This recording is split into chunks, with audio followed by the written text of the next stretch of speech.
कल्पना कीजिए, एक मंदिर के अंदर शिवलिंग पर धीरे धीरे गिरती हुई जल की बूंदें, भक्तों की भीड़, घंटियों की आवाज और पूरी रात जागकर की जाने वाली पूजा।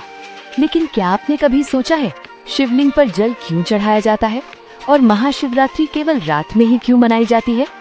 क्या ये केवल आस्था है या इसके पीछे छिपा है विज्ञान का गहरा रहस्य?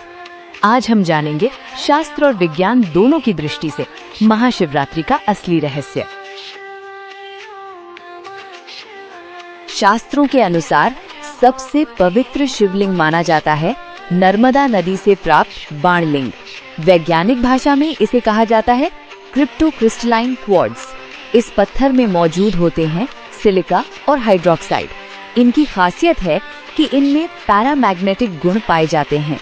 दिलचस्प बात यह है कि इसी तरह के तत्व उल्का पिंड यानी मीटियोराइट्स में भी पाए जाते हैं।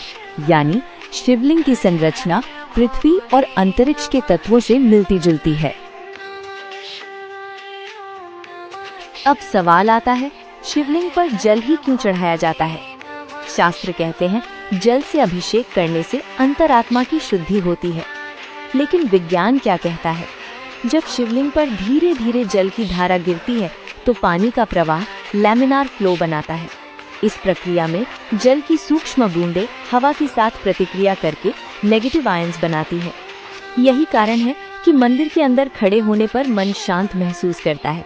ठीक वैसा ही एहसास जैसा झरनों या पहाड़ों के पास खड़े होने पर होता है। एक और अद्भुत तथ्य, अगर शिवलिंग ग्रेनाइट या क्वार्ट्ज पत्थर से बना हो तो उस पर गिरता पानी पीजो इलेक्ट्रिक इफेक्ट पैदा कर सकता है। इससे पैदा होती है सूक्ष्म इलेक्ट्रिकल ऊर्जा। ये ऊर्जा आसपास की हवा को आयनाइज करती है, जिससे तनाव कम होता है, मन शांत होता है और शरीर में ऑक्सीटोसिन जैसे हार्मोन का स्तर बढ़ सकता है। यही कारण है कि मंदिर में जाने के बाद मन हल्का और शांत महसूस होता है। अब सबसे महत्वपूर्ण प्रश्न, शिवरात्रि रात में ही क्यों मनाई जाती है? शास्त्रों के अनुसार रात्रि को कहा गया है माया का समय। ये वो समय है जब प्रकृति शांत होती है और मन ध्यान के लिए सबसे उपयुक्त होता है। महाशिवरात्रि की रात 4 प्रहरों में विभाजित होती है। ये 4 प्रहर मानव चेतना की 4 अवस्थाओं का प्रतीक है। इसी रात शिव और शक्ति का दिव्य मिलन माना जाता है, इसलिए इसे कहा जाता है शिव और पार्वती के विवाह की रात।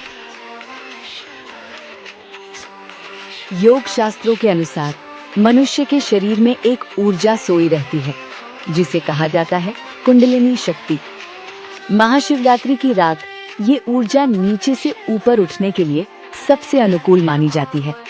जब ये ऊर्जा सहस्रार चक्र तक पहुंचती है, तब शिव और शक्ति का मिलन होता है।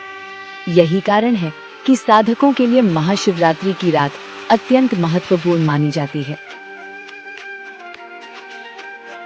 अब आप समझ गए होंगे, शिवलिंग पर जल चढ़ाना सिर्फ एक धार्मिक परंपरा नहीं, बल्कि आध्यात्म और विज्ञान का अद्भुत संगम है। और महाशिवरात्रि की रात सिर्फ पूजा की रात नहीं, बल्कि ऊर्जा और चेतना की जागरण की रात है। हर हर महादेव।